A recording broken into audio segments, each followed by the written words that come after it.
नमस्कार दोस्तों, मैं डॉक्टर आनंद अपने YouTube channel online sociology by doctor Anand में एक बार फिर सोशलॉजी मार्क टेस्ट 42 लेकर आया हूं, जो समाजशास्त्र से संबंधित सभी प्रतियोगी परीक्षा हेतु महत्वपूर्ण है। तो आइए देखते हैं आज का पहला सवाल। आज का पहला सवाल है, उल्रिच बेक के आत्मवाचक समाज का केंद्र बिंदु है। पहला ऑप्शन है व्यक्तिवाद, दूसरा है निर्माणी जोखिम, तीसरा है स्वास्थ्य को खतरा और चौथा है गैर बराबरी। तो आपने सही ऑप्शन का चुनाव कर लिया होगा। इसका जो सही आंसर है वह है ए, व्यक्तिवाद। जबकि उल्रिच बेक की जो महत्वपूर्ण पुस्तक है वह है रिच सोसाइटी।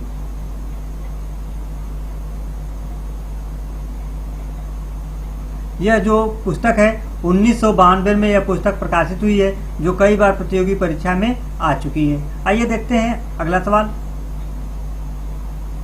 दूसरा, किसने जनसंख्या के स्वैच्छिकवाद के सिद्धांत का प्रतिपादन किया है? तो पहला ऑप्शन है माल्थस, दूसरा है सैडलर, तीसरा है फ्रैंकफर्टर और चौथा है ड्यूमा।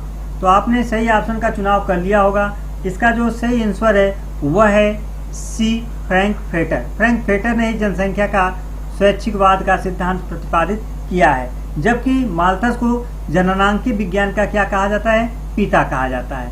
इनकी जो महत्वपूर्ण पुस्तक है वह है an essay on the principle of population. यह जो पुस्तक है 1798 ईस्वी में प्रकाशित हुई है। इसी में इन्होंने जनसंख्या के सिद्धांत दिया है तथा इनकी जो महत्वपूर्ण जो जनसंख्या का सिद्धांत है वह है जनसंख्या का द्विगुणन का सिद्धांत।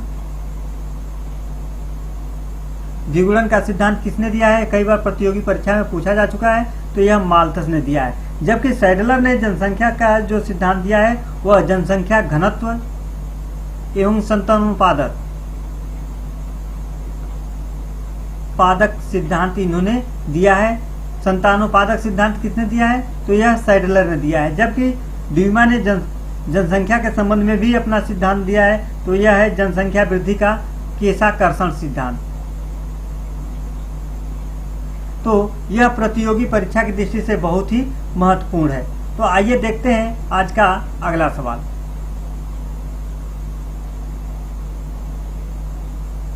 अगला सवाल है, इमाइल दुर्खीम ने अपनी किस पुस्तक में समाजीकरण संबंधी विचार को प्रकट किया है?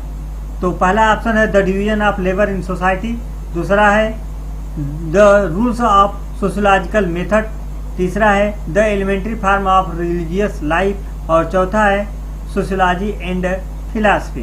तो आपने सही आंसर का चॉइस कर लिया होगा।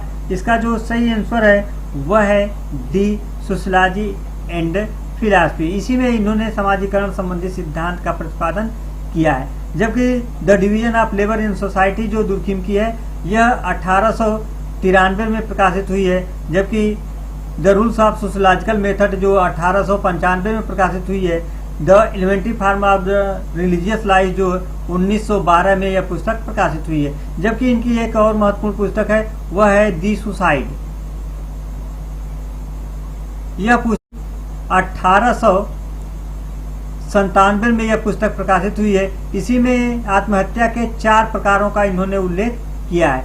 पहला है अहमवादी, दूसरा है परार्थवादी, तीसरा है एनोमी और चौथा है भाग्यवादी। इस 4 प्रकार की आत्महत्याओं का इन्होंने उल्लेख किया है, जो कई बार प्रतियोगी परीक्षा में ये पूछे गए हैं। अगला क्वेश्चन, चौथा, मीड का संबंध निम्नांकित में से किससे है? तो पहला है आत्मदर्पण, दूसरा है मैं एवं मुझे से, तीसरा है ईड ईगो एवं सुपर ईगो से और चौथा है सामूहिक प्रतिनिधान से। तो आपने सही ऑप्शन का चुनाव कर लिया होगा। इसका जो सही आंसर है वह है बी, मैं और मुझे। मीड ने मैं और मुझे की अवधारणा जो दिया है माइंड, सेल्फ एंड सोसाइटी, यह जो पुस्तक है यह 1934 में यह प्रकाशित हुई है। इसी में मीड ने मैं और मुझे की अवधारणा का प्रतिपादन किया है, जबकि आत्मदर्पण का सिद्धांत कूले ने दिया है। इनकी जो महत्वपूर्ण पुस्तक है वह है human nature and social order. यह जो पुस्तक है 1902 में प्रकाशित हुई है। इसी में इन्होंने आत्मदर्पण का सिद्धांत दिया है, जबकि ईड ईगो सुपर ईगो जो अवधारणा है वह फ्रायड की है। यह कई बार प्रतियोगी परीक्षा में पूछा जा चुका है, जबकि सामूहिक प्रतिनिधान की अवधारणा जो है इमाइल दुर्खीम ने दिया है। आइए देखते हैं अगला सवाल। 5वां, श्रीनिवास ने अपनी पुस्तक social change in modern India में यह मत प्रस्तुत किया है कि पहला ऑप्शन है जाति एक बंद व्यवस्था है, दूसरा जाति एक खुली व्यवस्था है, तीसरा जाति व्यवस्था में गतिशीलता की गुंजाइश होती है और चौथा है जाति बिल्कुल वर्ग की भांति है। तो आपने सही ऑप्शन का चुनाव कर लिया होगा। इसका जो सही ऑप्शन है वह है सी, जाति व्यवस्था में गतिशीलता की गुंजाइश होती है। यह मत श्रीनिवास ने अपनी पुस्तक social change in modern India जो 1966 में यह पुस्तक प्रकाशित हुई है इसी में दिया है, जबकि श्रीनिवास ने समाजशास्त्र में महत्वपूर्ण योगदान दिया है, जिसमें संस्कृतिकरण की अवधारणा, पश्चिमीकरण की अवधारणा, इसके अतिरिक्त ब्राह्मणीकरण, प्रभु जाति, लौकिकीकरण, आधुनिकीकरण एवं वोट बैंक की अवधारणा इन्होंने समाजशास्त्र में दिया है, जो प्रतियोगी परीक्षा की दृष्टि से बहुत ही महत्वपूर्ण है। आइए देखते हैं अगला सवाल। 6वां, किसने कला का उद्विकास नामक अवधारणा को प्रस्तुत किया है? तो पहला ऑप्शन है टाइलर ने, दूसरा है मेलिनोव्स्की ने, तीसरा H.C. हेडन ने और चौथा बार्नेट ने। तो आपने सही ऑप्शन का चुनाव कर लिया होगा। इसका जो सही ऑप्शन है वह है सी, H.C. हेडन ने। H.C. हेडन ने ही कला का उद्विकास की अवधारणा इन्होंने दिया है। इन्होंने आधुनिक कला के उद्विकास को 3 भागों में इन्होंने बांटा है। तो पहला है प्राकृतिक स्तर,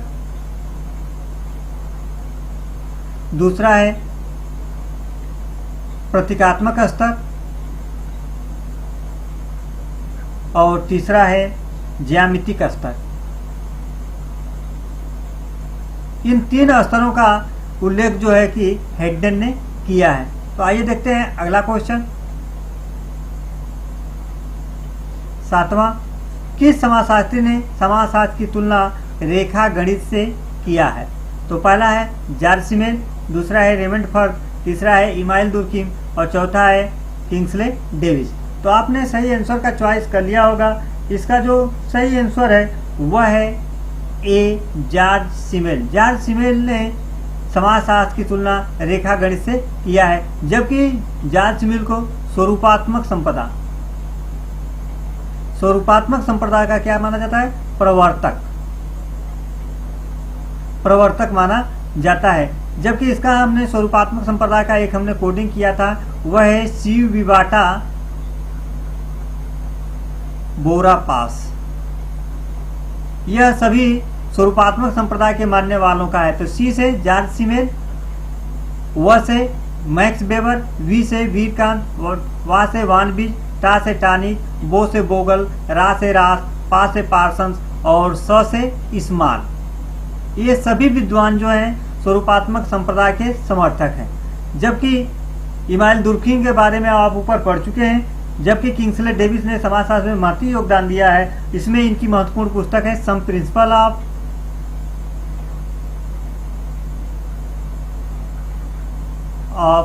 स्ट्रेटिफिकेशन। इसमें किंग्सले डेविस ने सामाजिक परिवर्तन का प्रकारात्मक सिद्धांत दिया है, जो प्रतियोगी परीक्षा में कई बार पूछा जा चुका है। तो आइए देखते हैं अगला सवाल। 8वां सवाल, किसने समाजशास्त्र के लिए सर्वप्रथम सामाजिक भौतिकी पद का प्रयोग किया है? तो पहला है इमाइल दुर्खीम, दूसरा है अगस्त काम्टे, तीसरा है एडोल्फ क्यूटलेट और चौथा है हर्बर्ट स्पेंसर। तो आपने सही ऑप्शन का चुनाव कर लिया होगा। इसका जो सही आंसर है वह है B, August Comte. August Comte ने सर्वप्रथम सामाजिक भौतिकी पद का प्रयोग किया था। इसको मूर्त रूप देने से पहले ही, मूर्त स्वरूप देने से पहले ही जो एडल्फ क्वेटलेट हैं, जो बेल्जियम के वैज्ञानिक है, इन्होंने इस सामाजिक भौतिकी सोशल फिजिक्स शब्द को क्या किया, चुरा करके अपना एक निबंध प्रकाशित किया। वह निबंध है an essay in social physics.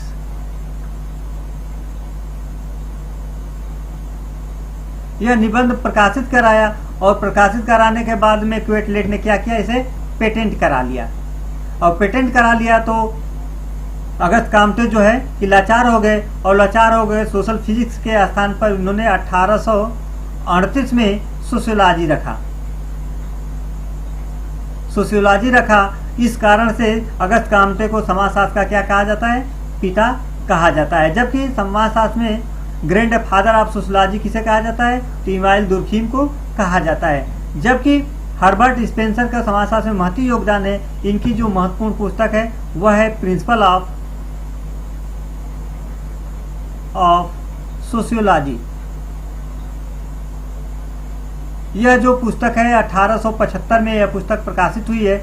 इस पुस्तक को समाजशास्त्र की प्रथम पाठ्य पुस्तक माना जाता है, जो कई बार प्रतियोगी परीक्षा में पूछा गया है। आइए देखते हैं अगला सवाल। 9वां क्वेश्चन, किसने भावात्मक तटस्थता, विशिष्टता, सर्वव्यापकता, उपलब्धि एवं सामूहिकता के मूल्यों के आधार पर आधुनिकता को परिभाषित किया है? तो पहला है एंथोनी गिडिंग, दूसरा है योगेंद्र सिंह, तीसरा है उल्रिच बेक और चौथा है पार्सन्स। तो आपने सही उत्तर का चॉइस कर लिया होगा। इसका जो सही आंसर है वह है डी, पार्सन्स। जबकि पार्सन्स ने समाजशास्त्र में महत्वपूर्ण योगदान दिया है, जिसमें सामाजिक क्रिया का सिद्धांत, प्रकार्यवाद, रुग्ण भूमिका प्रत्याशा, संस्थाकरण, व्यवस्था विश्लेषण, पैटर्न वेरिएबल एवं एजिल मॉडल आदि अवधारणाओं का इन्होंने समाजशास्त्र में दिया है, जो प्रतियोगी परीक्षा की दृष्टि से बहुत ही महत्वपूर्ण है। जबकि एंथोनी गिडिंग्स ने समाजशास्त्र में कई अवधारणाओं को दिया है, जिसमें संरचनाकरण, समानता की चेतना एवं विलंबित आधुनिकता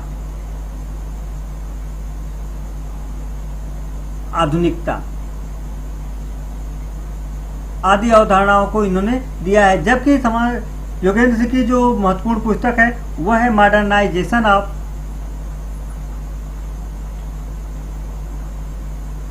ऑफ इंडियन ट्रेडिशन।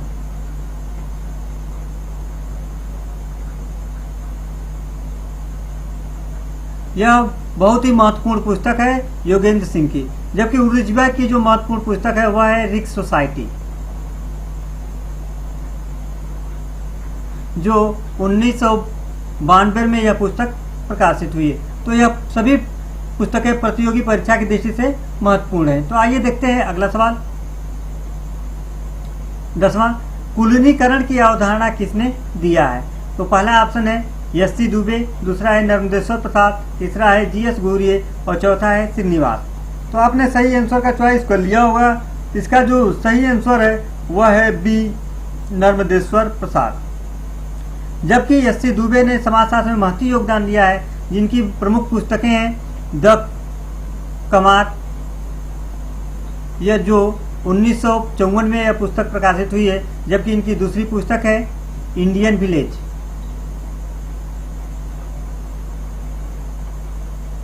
जो 1955 में यह पुस्तक प्रकाशित हुई है। जबकि इनकी तीसरी पुस्तक है इंडियाज चेंजिंग विलेज, जो 1958 में यह पुस्तक प्रकाशित हुई है। जबकि जी.एस. घुरिये को भारतीय समाजशास्त्र का जनक कहा जाता है।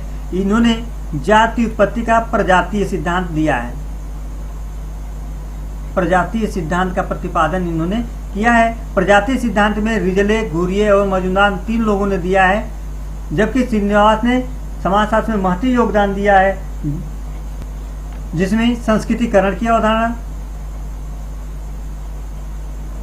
की अवधारणा, पश्चिमीकरण की अवधारणा, ब्राह्मणीकरण, प्रभु जाति, लौकिकीकरण, आधुनिकीकरण एवं वोट बैंक की अवधारणा का प्रतिपादन इन्होंने किया है, जो समाजशास्त्र में प्रतियोगी परीक्षा में कई बार भी यह पूछे गए हैं। आइए देखते हैं अगला सवाल। 11वां, किसने कहा कि धर्म की उत्पत्ति का मुख्य कारण आत्मा में विश्वास है? तो पहला ऑप्शन है मैक्स वेबर, दूसरा है इमाइल दुर्खीम, तीसरा है टाइलर और चौथा है मॉर्गन। तो आपने सही आंसर का चॉइस कर लिया होगा। इसका जो सही आंसर है वह है सी, टाइलर। टाइलर ने ही कहा था कि धर्म की उत्पत्ति का मुख्य कारण क्या है? आत्मा में विश्वास है। इनकी जो महत्वपूर्ण पुस्तक है वह है प्रिमिटिव कल्चर। प्रिमिटिव कल्चर यह जो पुस्तक है 1871 में यह पुस्तक प्रकाशित हुई है, जबकि मॉर्गन की जो महत्वपूर्ण पुस्तक है दी एंशिएंट सोसाइटी,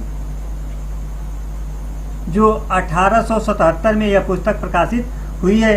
इसके अतिरिक्त मैक्स वेबर जो समाजशास्त्र में महती योगदान दिए हैं, इसमें सत्ता की अवधारणा, नौकरशाही की अवधारणा, सामाजिक क्रिया की अवधारणा, वेस्टहेन की अवधारणा, धर्म का समाजशास्त्र, स्त्रीकरण का शक्ति सिद्धांत एवं आदर्श प्रारूप आदि अवधारणाओं का इन्होंने उल्लेख किया है। अब देखते हैं अगला क्वेश्चन। 12वां, भारतीय अपनी संस्कृति को ईश्वरीय मानते हैं, जबकि पाश्चात्य संस्कृति को, पहला ऑप्शन है रूढ़िवादी, दूसरा है अनैतिक, तीसरा है पिछड़ी हुई और चौथा है प्रगतिवादी। तो आपने सही आंसर का चॉइस कर लिया होगा। इसका जो सही आंसर है वह है बी, अनैतिक। ये देखते हैं अगला सवाल।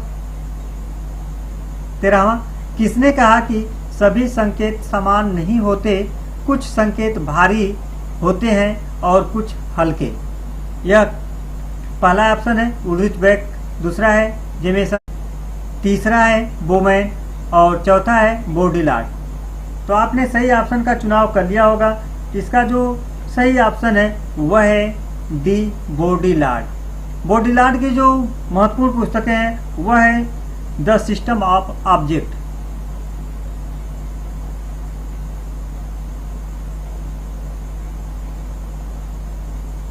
ऑब्जेक्ट जो 1968 में यह पुस्तक प्रकाशित हुई है, जबकि इनकी अगली जो पुस्तक है सिमुलेशंस, यह जो पुस्तक है 1973 में यह पुस्तक प्रकाशित हुई है, जबकि अगली इनकी जो महत्वपूर्ण पुस्तक है वह सेलेक्टेड राइटिंग।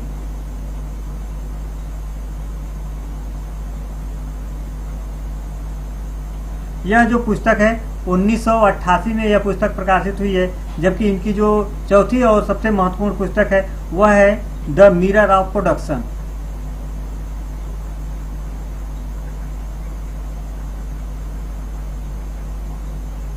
यह जो पुस्तक है 1975 में यह पुस्तक प्रकाशित हुई है, जबकि इनकी जो एक और जो पुस्तक है वह कंज्यूमर सोसाइटी।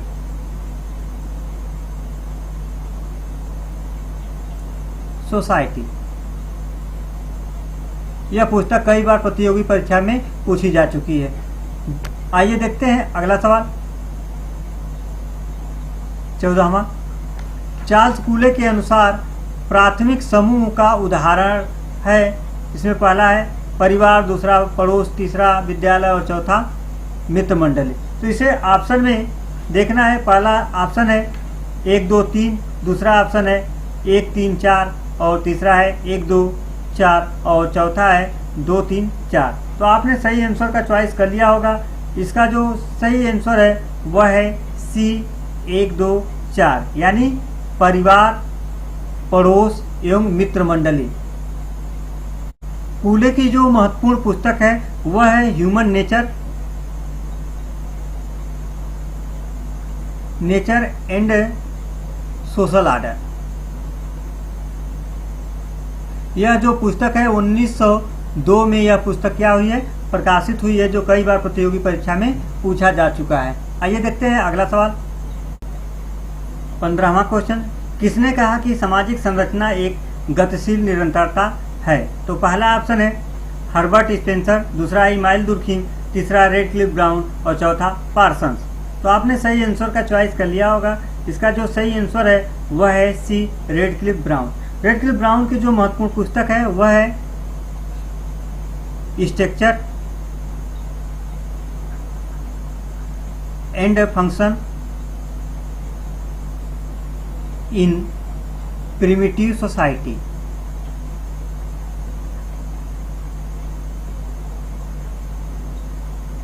जबकि हर्बर्ट स्पेंसर जो समाजशास्त्र में महत्वपूर्ण योगदान दिए हैं, इनका जो महत्वपूर्ण पुस्तक है द प्रिंसिपल ऑफ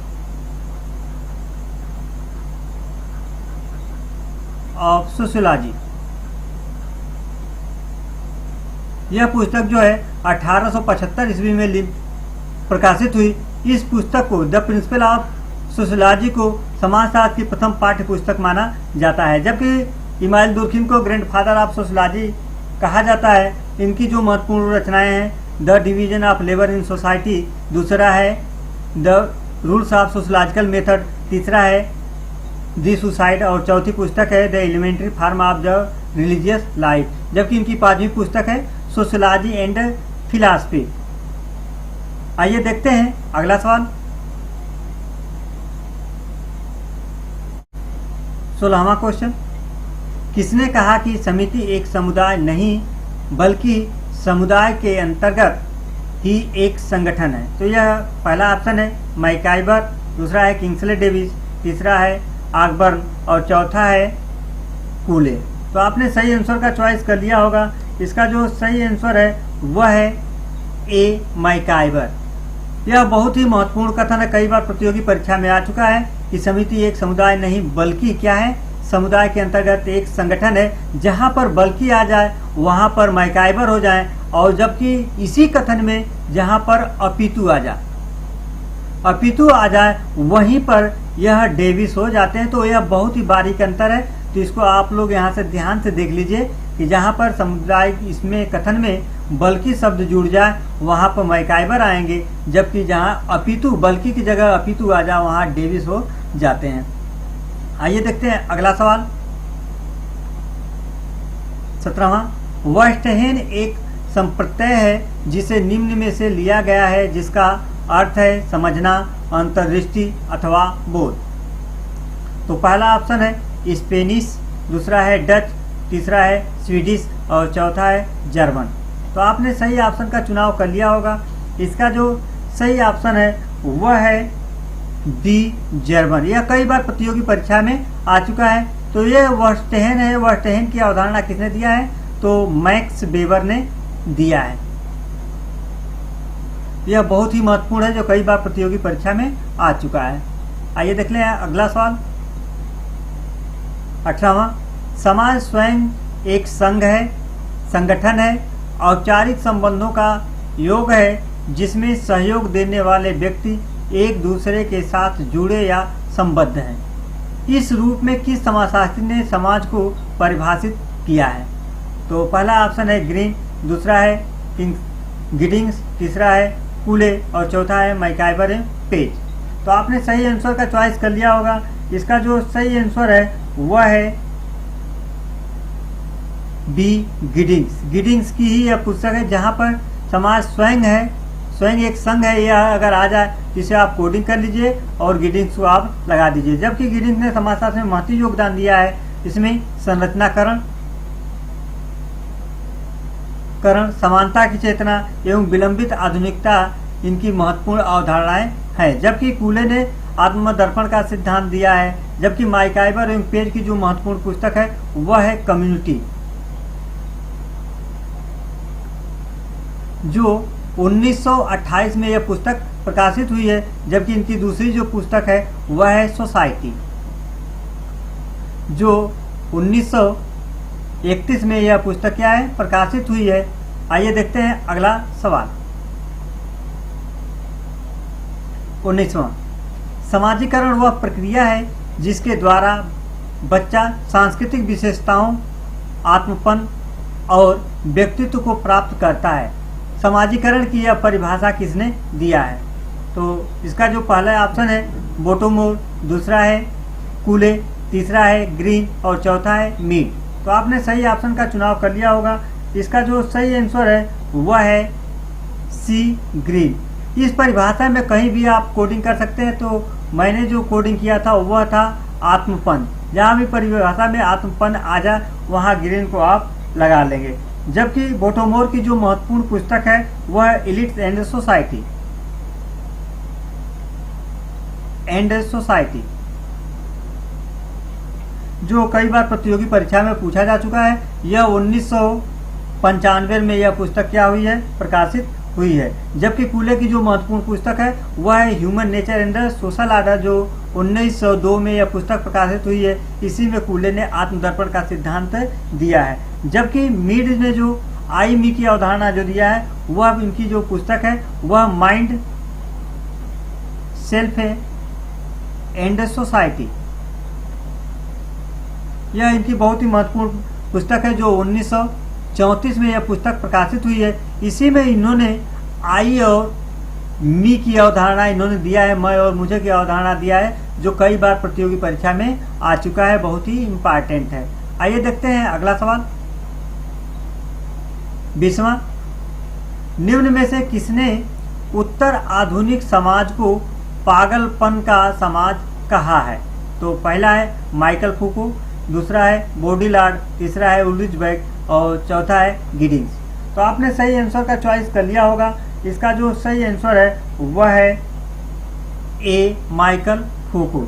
जबकि गिडिंग्स की जो ऊपर बताया जा चुका है कि इन्होंने संरचनाकरण, समानता की चेतना एवं विलंबित आधुनिकता आदि अवधारणाओं का इन्होंने दिया है। जबकि उल्रिच बेक की जो महत्वपूर्ण पुस्तक है वह रिस्क सोसाइटी है, जो कई बार प्रतियोगी परीक्षा में पूछा गया है और यह 1992 में यह पुस्तक प्रकाशित हुई है। तो इस मित्रों, अगर मैं इस वीडियो को ध्यान से अगर देखे होंगे तो इसी में से एक क्वेश्चन आपसे पूछा जाता है जो कमेंट के माध्यम से मुझे आपको देना है।